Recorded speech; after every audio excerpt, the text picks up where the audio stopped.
So ఈ సంవత్సరం కూడా దేవుడు ఎందుకు ఇచ్చాడు అంటే మనం ఫలించాలి, ఫలించేవారు ఇంకా బహుగా ఫలించాలని దేవుడు ఆశ అనమాట. ఓకే, 7 విషయాలు మీరు బహుగా ఫలించాలి.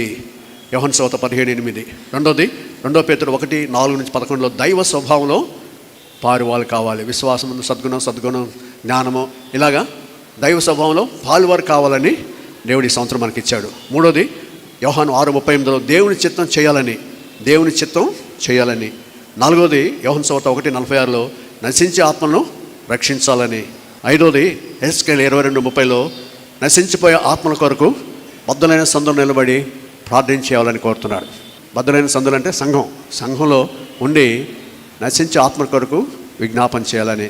ఆరోది మత్తయి సువార్త 27:15-20 ప్రభు ఇచ్చిన తలాంతుల్ని సద్వినియోగం చేసుకోవాలని. ప్రతి ఒక్కరికి కృపావరాలు ఇస్తాడు సంఘం క్షేమాభివృద్ధి కొరకు. 7వ యోహాను సువార్త 5:5-6 దేవుడిచ్చిన ప్రతి అవకాశాన్ని సద్వినియోగం చేసుకోవాలి.